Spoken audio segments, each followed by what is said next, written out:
Welcome everyone to this new thematic presentation on shelter, ceramics, and architecture. Architecture and its amazing relation to ceramics is often overlooked when we think about ceramics and ceramics and architecture are actually in a very intimate and very complex relationship. One of my favorite architectural ceramic objects is the Risco Fountain in Mexico, built between 1739 and 40, with objects coming from China and Japan who were brought through Mexico to be exported to Europe. And it's quite an extraordinary thing that I'm just introducing for its extraordinary beauty and excess. Contemporary makers of all kinds, as we will see, are using ceramics in architectural contexts to create environment of great beauty and power. And you cannot speak of ceramics and architecture without mentioning Parc Güell and many other structures all over Barcelona and Spain by Antoni Gaudí and his collaborator Jaume Pujol, who was mostly responsible for a lot of the ceramic insertions in Gaudí's architecture. In China, there is a follower of Gaudi in Tianjin with China House, a house completely covered in ceramic tiles and broken shards and old containers. And if you ever make it to Tianjin, go visit China House. It's quite a sight. You can see here how the building has been completely transformed in all kinds of very exciting ways by the addition of ceramic and ceramic objects. So I have a section now on mortiles, walls, and panels.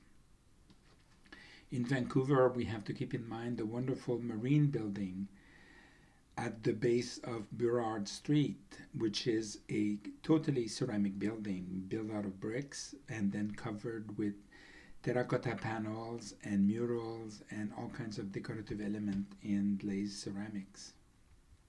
This is the Vence Chapel in the south of France by Henri Matisse, one of his last major artwork before he died. He considered it his masterpiece, and he designed this wonderful chapel with the Stations of the Cross, and most of the murals inside are in ceramics that he painted himself, and then he also designed the stained glass windows and the vestment for the priests and so on. So let's move to a section here on China and Asia, where the relationship between ceramic and culture is always very important. And I had no idea before visiting it that the Great Wall of China was not built with stone, but was actually built with mostly fired bricks, quite large fired bricks, but still it's the largest ceramic structure in the world. And while in China, I experienced the making of tiles in the countryside where clay is dug on site and transformed into tiles on the spot. And those tiles are then used to cover most roof in the rural countryside in China. So what happens here is that the clay is dug out on site and a big block is built straight on the ground. Using a special tool, a slab is cut off from the top of the block of clay. This slab is then wrapped around a special tool that you can see on the left, which is made with slats of wood covered with a piece of fabric. Once the slab has been smoothed all over the tool, the maker gives it to his wife. She walks it outside, puts it on the ground, removes one of the slat of wood so she can pull out the tapered cylinder of wood, and then whips out the fabric, and there you have your cylinder. And after it has dried, it's slightly tapped, and there are three weaknesses in the cylinder that breaks the cylinder into three tiles. And then those tiles are fired on site and used to put roofs on buildings. And I also took those pictures here of a latrine completely built with used plaster molds. And on the right, it's a garbage incinerator made with the little discs that are made in Jindajan to fire thousands and thousands of porcelain objects on a daily basis. And they have been stacked up strategically here to create a chimney for the burning of garbage. So I'm just showing you a tremendous amount of visual information today where all kinds of collectives, groups, individual designers, architects, artists are using ceramic to create new structures, new experiences, and especially in the field of architecture, in Shanghai in this case, but all over the world, the use of ceramic material like bricks and tiles has been in resurgence in the recent past, and we would not have seen this to that degree not so long ago, and now everybody seems to be doing it, as we will see. And this is the wonderful Ningbo Museum by Wang Zhu, completely made with recycled material. No new material were used in the making of this very large building. It's completely made with recycled material, most of them ceramics. And this is an example of a clinker facade in Portland, Oregon. You can see some of those buildings all over Vancouver. If you overfire bricks in a kiln, they will fuse together. And after firing, the mass of bricks have to be broken up. And it creates very beautiful and exciting texture on the surface of those bricks that can then be used to create texture on buildings. And many artists are using references to architecture within the context of vessels, of containers, of pottery form, of dishes for various rituals around food. And now I have many contemporary examples to show and discuss with you. As with the Great Wall of China, which was a big surprise to discover that it was built with large bricks, when I went to Sydney and visited the Sydney Opera House, I was also very surprised to realize that the roof is completely covered in ceramic tiles. Nobody seems to ever mention those things, as if it was completely unimportant and irrelevant. But I believe it is of great significance.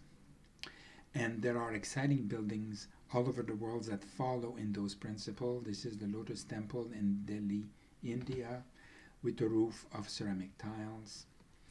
And even when no ceramics is present, if we looked here at the building of Frank Gehry, maybe the most celebrated architect living today, and compare it with this bowl by John Gill, which is cut and paste, you can see the relationship between the construction of the form, the inventiveness at the level of the relationship between form and surface, from which many architects could actually learn a thing or two from some major ceramic artists like John Gill. And you can see even further that relationship again with the work of Frank Gehry on the left, and how it relates to the deconstructive approach of someone like George Orr, who was making this work around 1910, more or less 100 years before Frank Gehry approached architecture with such a radical way of creating new forms. And Frank Gehry himself sometimes uses bricks in his building. This is a recent building called the Paper Bag Building, because it sort of looks like a paper bag, and the color of the brick and the way the bricks have been used is quite exciting. The Soweto Soccer Stadium in South Africa is shaped like an African traditional pot, and it's also completely covered in terracotta tiles. And something very exciting that has been happening in the quite recent past, in the last 20 years or so, is the use of glazed ceramics to bring in color and brightness and very beautiful chromatic effects in the context of architecture. And there are many examples of that everywhere. More and more of them are happening. The fact that this building, which is a blood center, is covered with glazed red ceramic tiles is relevant to the relationship between the use for the building and the quality, the aesthetic quality it presents to people going there. Portugal is a very important country when it comes to ceramic tiles. It has a very long history, and those are example of a collective called Grau, which makes mural using recycled tiles. And many important architects over the years, modernist architects like Louis Kahn, have built wonderful buildings out of bricks, like the National Assembly building in Dhaka, Bangladesh. And more recently, architects like Norman Foster and many others as well have started to introduce ceramic material, bricks and tiles, the coming together of form with surface with the use of pattern and interesting textures. And this is because those architects are starting to work all over the world, in the Middle East, and they respond to the local context where ceramic is something quite important culturally.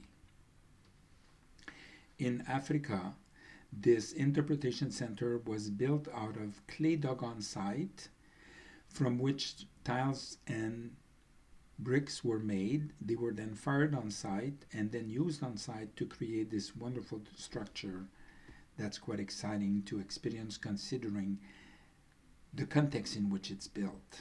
And all kinds of schools are built all over Africa and all over the world in such a fashion, because ceramics is actually common, it's found everywhere, it's easy to transform, it's extremely resistant, it's very beautiful, and I'm just showing you some example here of some of those schools. And I really like this one here, where the roof is pierced with containers made out of ceramic, so that light goes through and casts beautiful patterns on the ground and so on. So the properties of ceramics, the type of forms it creates, the kind of experience it provides, can be used to create very exciting new architecture. And architecture completely made with bricks are quite common as well, and it's quite exciting the way windows and opening in the ceiling can be done with the organization of tiles and bricks in strategic ways. Bricks can also have different quality of color. They can be from quite light to quite dark, and those qualities of color can be assembled to create patterns, to create even representational image, somewhat like pixels in a computer screen. And in Tehran, and on the right here, the work of Olafur Eliasson, who is one of the major contemporary artists working now. I find it quite exciting the way ceramics is finding its way into commercial architecture in very dynamic fashion. And in countries like Iran, for example, people have started to use ceramic and bricks and tiles in ways not seen before, although those cultures have a tremendously long history of using those materials and those objects and those forms in their architecture. But I'm focusing on this presentation on contemporary or quite recent use of ceramic and bricks in architecture, and you can see how exciting that can create beautiful results. I quite like this house here where the windows are sort of shaded by the bricks, but at night when the house is lit from the inside, it comes through and creates this wonderful penetration and relationship with the exterior. This is Pixel House in Korea, completely made in bricks. And it just goes on and on and on. I'm just showing you a brief selection of all the potential for bricks to create very exciting expression in architectural form. And it's quite exciting the extreme with which those materials can be used to make building of great originality, great visual presence and power. And in Canada, architect Douglas Cardinal has built many of his structures with bricks. This is St. Mary's Church in Red Deer. This is the roof of a residence that he built. And you can see how even an architect like Tadao Wando, who is celebrated for his brutalist use of cement in his buildings, now has started to relax a little bit and start to use glazed tiles and very flashy surfaces in many of his recent buildings. This is the New York Times building in New York, designed by Renzo Piano, and it is completely covered in porcelain tubing, which warm the building in winter and cool it in summer. So it's quite interesting, the use of those tubular structural elements help in ecologically and with sustainability in warming the building in the winter and cooling it in the summer. It's also used to create the signage on the building itself. And again, Renzo Piano with a series of buildings recently constructed in London using glazed ceramic tiles with very beautiful colors to again animate the street and move us away from the boredom of most modernist architecture. And ceramics plays a very critical role because it's easy to clean, it lasts forever, it will not fade in the sun, it has all of those amazing qualities that no other material has, and qualities of reflectivity and blending with its environment and creating very striking experience again. And people have been investigating the potential of clay and ceramics for sustainable practices. And this is the Earth Pavilion, built for a conference around sustainability issues, and the collective sort of built this amazing structure over a few days using clay and ceramic material that were produced for that very effect. And one of the precursors of that approach to sustainable architecture was Nader Khalili, an Iranian architect who worked all over the world. And he built what he called Ecodome, with all kinds of material found on site, raw clay and fired clay and bricks at times. This is Nader Khalili on the left in one of his structures. And he had followers all over the world, like Ray Meeker. And you can see how emergency shelter can be built using plastic bags and raw clay dug on site, and creating those large domes to shelter people whose home have been destroyed by an earthquake.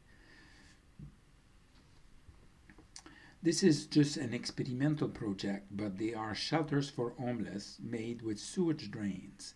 Sewage drains are also extruded tubing made out of fired ceramics. And they're quite large in scale, and if you stack them up in a certain way, they could become shelter for homeless. This hasn't been implemented, it's just an idea and it's demonstration, but it's exciting to consider those kinds of use for ceramics. And there are all kinds of those shelters built in all kinds of exciting form by all kinds of people in all kinds of places right now. It's quite a popular thing to do. And in Africa, of course, which has a tremendously ancient tradition of clay and ceramic architecture, as we see on the right here, continues in those explorations today. Paolo Soleri, working in Narcosanti, Arizona, has built a whole city out of cement and ceramic material and bricks and tiles as well. And I'm just again showing you some example of some of those architects using ceramic within the context of sustainability and ecological sensibility.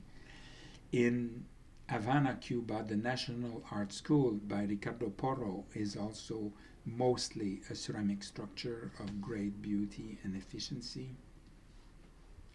This is a potter from Vietnam, Le Duc Ha, who built his own studio, designed and built his own studio out of brick, and you can see how wonderful the result has been. In the United States, Site Architects built a series of stores for the best chain of department stores, using all kinds of exciting references to bricks and so on. You may want to research each one of those buildings is completely different from the other, and most of them incorporate brick in some exciting way. And recently, other architects or people playing with the idea of installation art within the context of architecture, and the strange behavior of buildings to make you aware of this, this very familiar relationship we have, that Familiarity breeds contempt. We don't really think of those buildings and look at them very much, and by shifting an unusual proposition in their behavior, all of a sudden one becomes aware of how those things work. In Barcelona, Eric Miralles and Tony Cumella have designed the Santa Catarina market, again with wonderful tile patterns. So the introductions of pattern and color within ceramics and architecture is something I have mentioned previously, and you can see a wonderful example of that here. A very ancient building repurposed and completely changed in a very exciting way by this use of color in ceramics, and more examples of that on a continuing basis. Eladio Dieste, following in the footsteps of Antoni Gaudi, who was one of the first to build a curving wall and curving roof that creates a self-supporting structure. And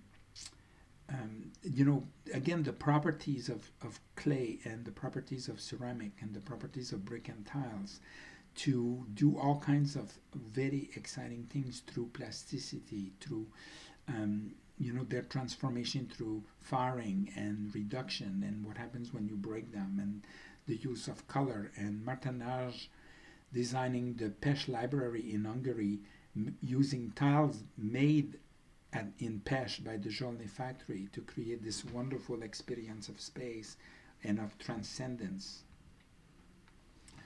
This is quite an exciting use of tiles. This is a square room, but because of the use of tiles on the floor, the wall, and the ceiling, it creates this very disruptive and crazy environment, although it is a perfectly ordinary and normal space otherwise.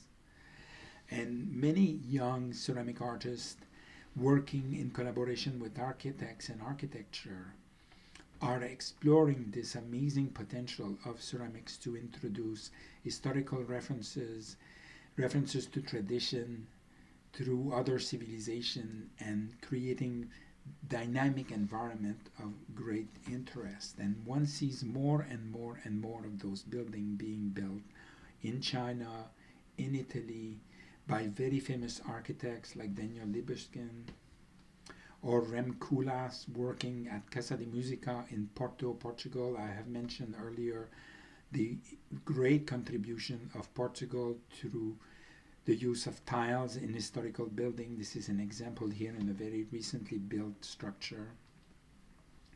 And even individual makers decorating sometimes their own homes or very domestic environment by the introduction of ceramic into those buildings, exciting effects are achieved.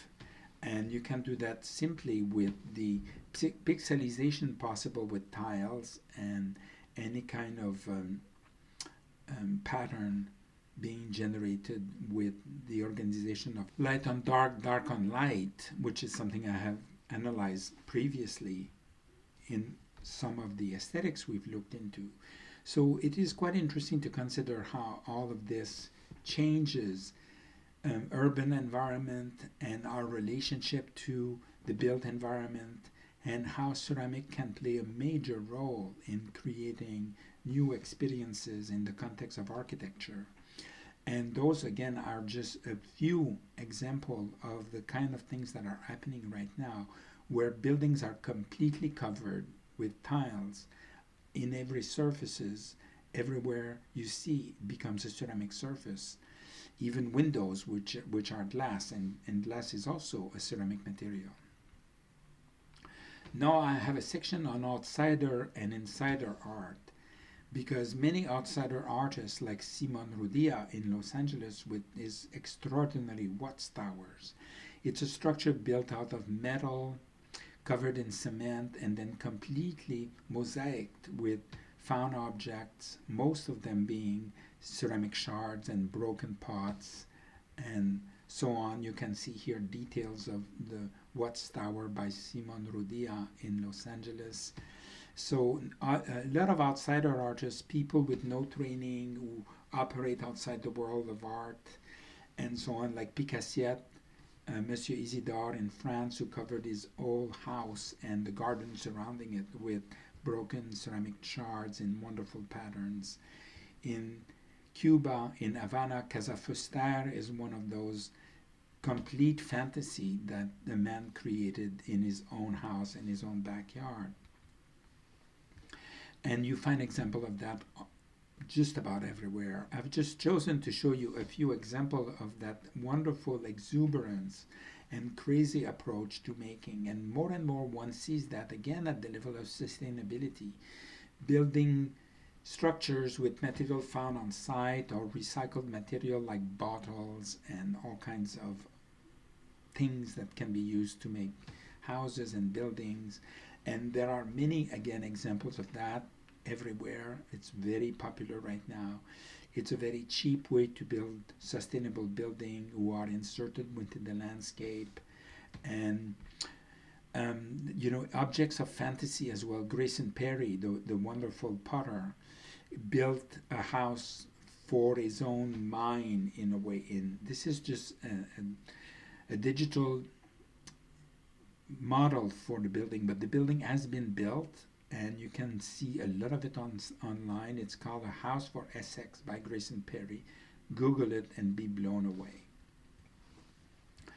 And it just goes on and on like this in all kinds of places. If you go to any city in the world and walk around, you'll probably come across one of those buildings built by an outsider artist like Isaiah Zagar, or an insider artist like Jan Vorman, who makes repairs using plastic material in his case, but they're just Lego bricks that he has used to fill in gaps in buildings.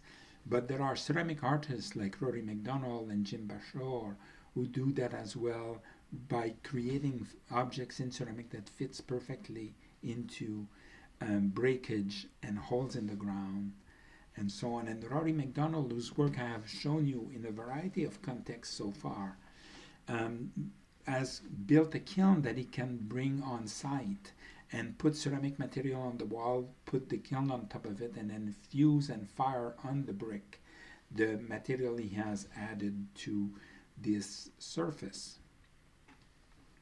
And the wonderful house by Rachel Whitered, where she filled the interior of a house with cement and plaster, and then removed the house so that the empty void of the interior of the house has been given materiality and mass and volume in a way. And that's an interesting approach to thinking differently about architecture that I wanted to introduce to you as well. And think of Jean-Pierre Reynaud from France, who built his own home completely covered inside and out with white standard industrially produced ceramic tile. And it took him years to build this wonderful building that he subsidized by making freestanding sculptural object like the one on the right. And when he had completed the building, he took a bulldozer to it and destroyed it, because for him the importance was the process of doing the work, building the structure, seeing it completed, and because it was a conceptual work in his mind, he destroyed it afterward. And you can have more example of the kind of work Jean-Pierre Reynaud did in a commercial context on the left and in an institutional context on the right to subsidize the building of that wonderful house that he then destroyed. And we have collectives here using flower pots and bricks to create a large carpet in Holland.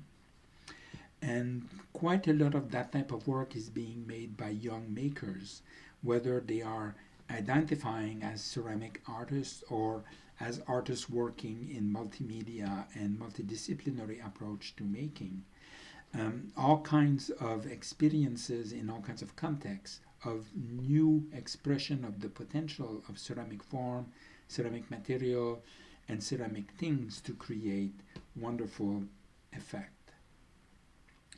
Now I have a section on tiles and more tiles, because tiles are a very prevalent aspect of the relationship of ceramics to architecture. I have talked to you before about the Otsuka Museum of Art in Naruto City, Japan. If you make it to Japan, go to Naruto City and visit this museum. It's quite mind-blowing.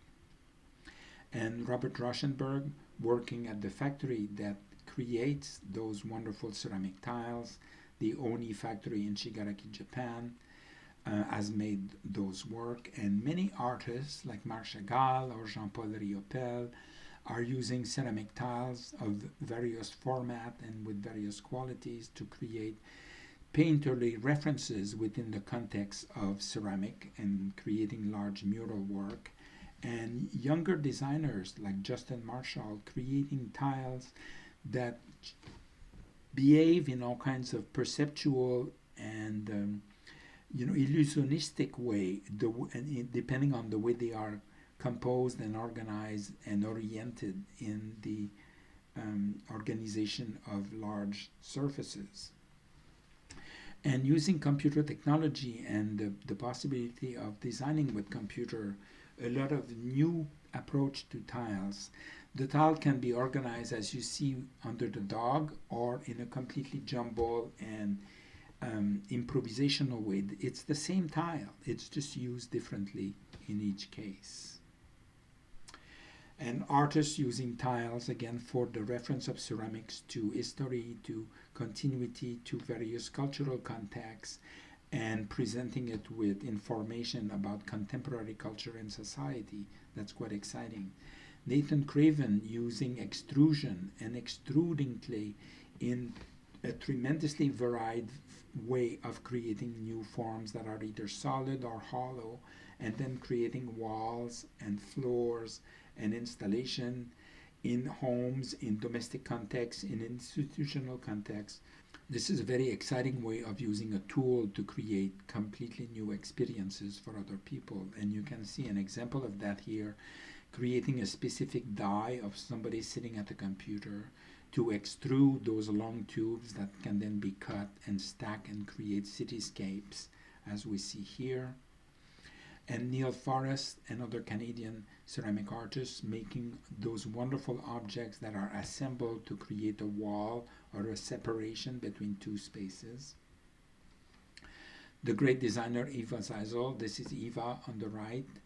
She died at 100 and some years, a few years ago. She's a great designer of all kinds of things, including relationship to architecture.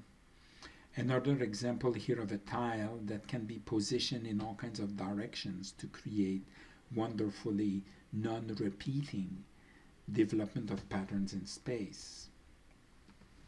Jason Miller with his containers. This is again a tile representing something much larger, using patterns and color and a reference to architecture in the use of the container that then becomes a tile that then becomes a surface on a architectural space. Kengo Kuma creating ceramic cloud for a manufacturer. Very, very large tiles are now possible in ceramic. There is basically the limits is the size of the kiln to fire them. And it's quite exciting how very large tiles have opened up a world of new possibilities within the context of ceramics. In Vancouver, Andy Blick designed all kinds of architectural elements in his small studio prior to his death quite recently. And you should be aware of the work of those people. I've introduced to you before the work of Brian Peters with extruded 3D printing, where the same element can be positioned in two directions to create either a closed surface or an open one. And bricks can also be used to breathe, so air can go through them. They can absorb moisture and release it and cool a building. Air cooling bricks, like this is a great example of that here, where the wind and air can go through the structure and cool the surface and again create a sustainable approach to heating and cooling buildings.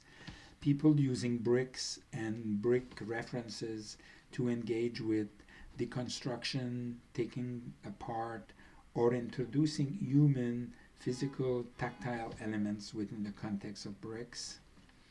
And using tiles in all kinds of exciting ways to cover furniture, to cover walls, to cover floors, and so on.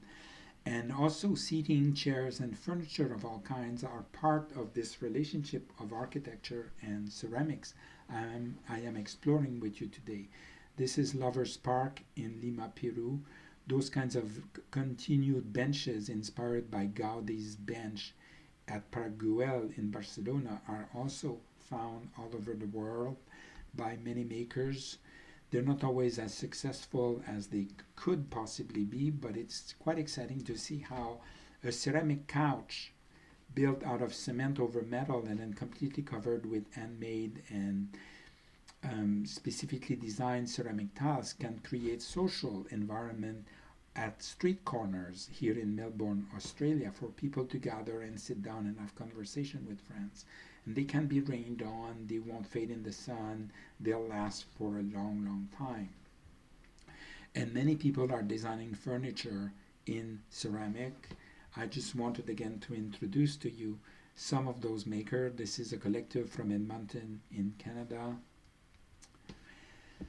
And other artists throwing form on the wheel and reassemble them in those very exciting chairs, and making stools and making objects that are again meant to make you reassess your relationship to material, to the potential that they have, and to the experience they create by making you aware through use of how you relate to those very domestic and quite ordinary and dismissible form.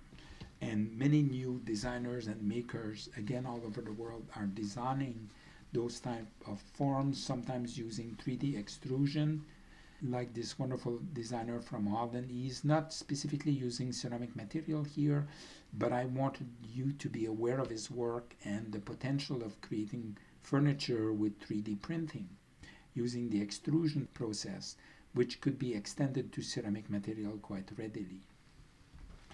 And just a few more examples of this use of ceramic to create furniture and tables and chairs and stools and so on. It has exploded recently, something you would not have seen at all in quite the recent past. And all of a sudden, everybody seems to be doing it all over the world and creating quite exciting things like egg bird houses for birds, or this couch by Bertrand Lavier, again, on which you can sit. A brick birdhouse by Aaron Dunkerton, using bricks in new ways to give shelter to birds, give shelter to bees within the interior of a hollowed brick, or using bricks and carving them with various tools to create containers of all kinds. Solar-powered sun bricks that capture the sun and transform it into electricity are a new development as well.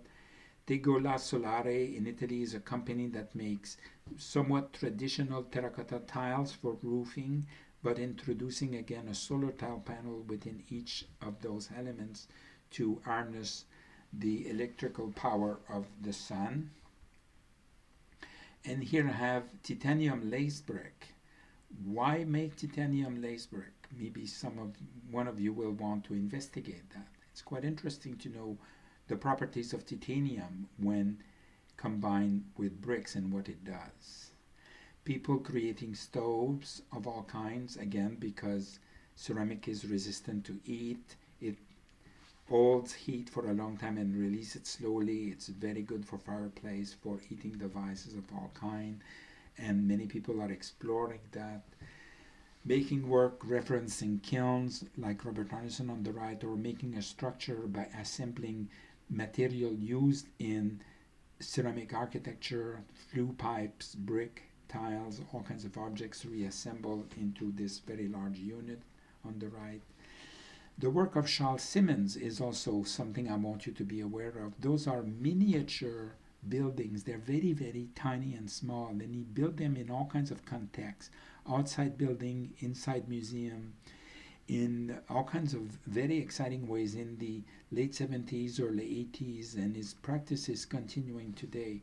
But it's quite exciting to see how many artists like Liu Jianhua, whose work I've shown you before a variety of times with his Shanghai cityscape, how many artists are exploring that relationship between historical building like the Pentagon in Washington, the Coliseum in Rome, and making new environment incorporating ceramic, and this wonderful relationship between architecture and those possibilities of ceramic to speak of buildings, of containment, of various process going on, and domesticity and farms, and fantastic imaginary building, and so on. There is a very intimate relationship at the level of containment and container between ceramic and architecture that many of those artists are exploring by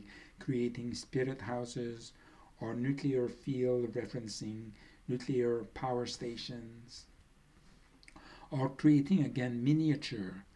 The interior of the Prince of Wales Hotel in Calgary by Chris Uterscherer is probably like 8 by 12 centimeters. It's extremely tiny, and this diner by Mel Rubin on the right is also a faux three-dimensional object. It's very, very flat and very, very small. It's just maybe 3 by 4 inches. People using multiples, slip casting, press molding, and reorganizing them in all kinds of patterns and visually striking things. And now I have a large selection of walls, murals, and subways as well, because this is a library coffee shop in New York, and it's been repositioned on its side, but the wall, ceiling, and floor of this coffee shop on 42nd Street in New York is completely made out of ceramic. This is not wood. Those are not books on shelves.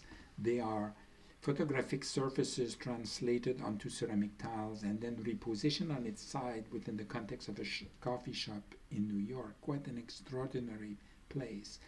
And many artists like Banksy, who is famous for his graffiti intervention and spray painted intervention everywhere, collaborating here with the ceramic company to create wonderful effects. And then subway stations all over the world, whether it is in Berlin or in New York, and I have a large selection from New York. More specifically, the subway station in New York was completely reconditioned in the last 20-30 years with wonderful mural by wonderful artists, informing us of the context in which they are, the environment on which the station opens up to or connects with. Anna G, wonderful subway presentation on the left. And it's exciting to see how ceramic, because of its permanency, its use of color, its pattern, its familiarity, its accessibility, its resistant to wear, is perfect for those kinds of things. And artists like Elizabeth Marie, who is a very celebrated painter, using ceramic mosaics again to create the wonderful entrance to a building. And it's done all over the world. I'm focusing here mostly on New York City subway station because of the great inventiveness that has happened there. But one find examples of that in other cities as well. More about New York, you can download a lot of them on the internet, and again, this is just a selection of all the wonderful things that have taken place there. I really like those murals by Vic Muniz, where he has taken photographs of actual commuters who actually go to that station in New York, and he has created large full-scale portraits of those commuters on ceramic tiles, then inserted into the architecture of the station. This is a subway station in Los Angeles, where you can see how ceramic murals can speak of all kinds of daily activities and relationship between people.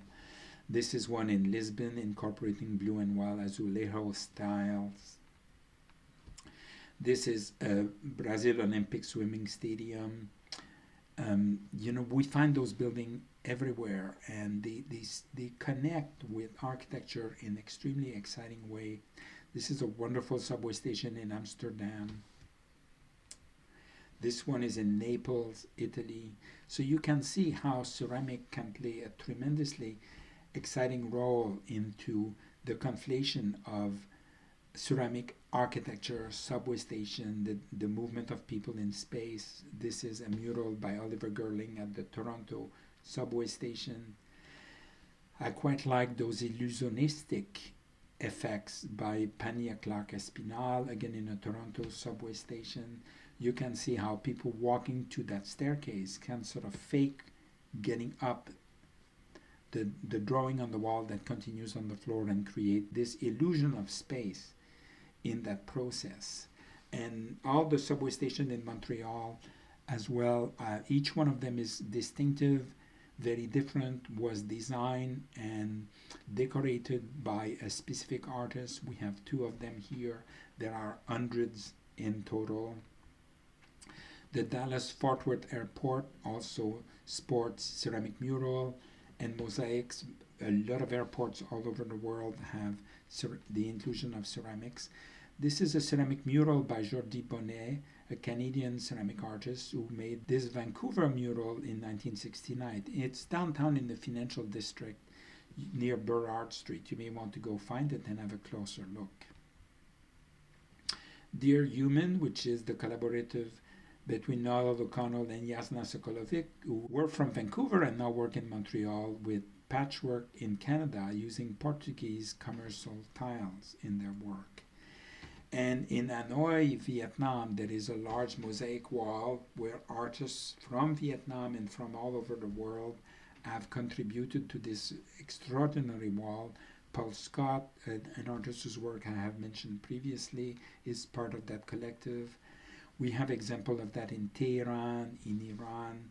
It's quite popular everywhere all over the world. And again, this wonderful relationship between function and decoration, surface and form, within the context of ceramic and architecture is being explored by makers all over the world. Ole Lislerud is from Norway. This is a Japanese-American artist.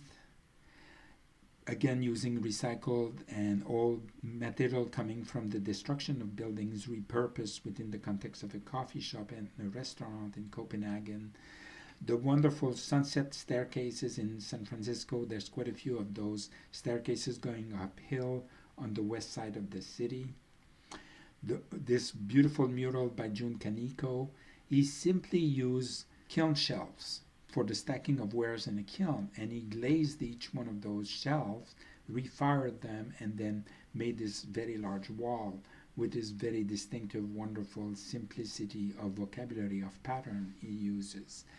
Using guns and all kinds of digital technology, digital printing to create very exciting surfaces, the use of color, the use of pattern, the way it animates a space and changes it with reflection. Using buildings as miniature to make teapots or a cup or a shrine of some sort. All of those are very popular approaches, making a vase, making a jar, making a lidded container with architectural references in ceramic, making columns of all kinds, and arches and spaces for contemplation and for groupings to meet and assemble, and creating space for a sort of one could say domestic spirituality, where bricks are used to create all kinds of sculptural form. This is also very common, a large skull. Again, columns and the relationship between the floor and the wall and the ceiling, and the connection between the two with those wonderful artists using ceramic in very inventive, very powerful, and very efficient ways. And I wanted you to be aware of those makers. Their career are tremendous. They've done a lot of exciting work, and you should be aware of them. And introducing sound, introducing other material, expanding on your experience of a brick, the banality of it, the simplicity of it, the fact that it is everywhere, and we never consider them very seriously, but they can be used in all kinds of very exciting ways to create new understanding of what they are and how they behave and what they can do, and how they can be used to create, again, shrines and domestic experience of celebration of all kinds of contexts. Bill Rennie in Vancouver creating miniature of famous building like the Western Front, one of the first artist-run center in Canada, or inventing buildings as he does on the right. Jeremy Hatch with his wonderful porcelain tree house, which is quite extraordinary in so many ways. And I'm completing this presentation by this subway station by Jean-Michel Otoniel. It's a Paris subway station at the Palais Royal exit. And as you approach the staircase to get out, the wall becomes covered in silver luster. And then as you go up the step, this is what is presented to you, this wonderful glass structure lit at night. It becomes jewel-like. It celebrates your presence there, the relationship in oppositional contrast with the classical environment on which it sits, but it still connects with it in a wonderful way.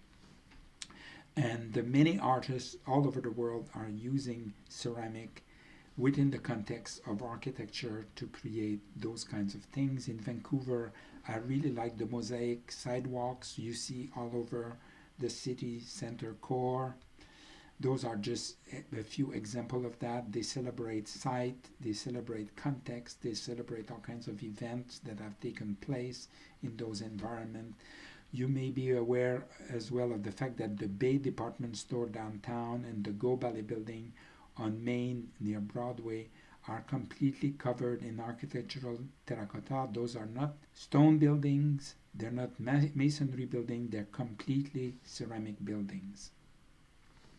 And Pablo Picasso with his wonderful corrida, where a small dish becomes a large architectural space and contains a whole world.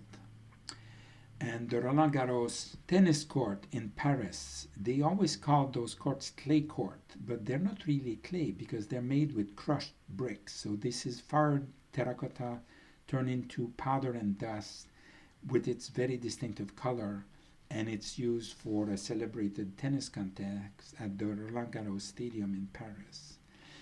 I'm completing this presentation with the wonderful work of Barnabé Barford. He went with his bicycle through all the streets of London in England, took a photograph of all the shops, created a miniature building in porcelain of each one of those shops, and then a digitally printed photographic decals that he transferred to those little miniature buildings, stacked them up in this huge tower. And all the shops in London are represented in this quite extraordinary and wonderful world. And my very last image is one I've also shown you before.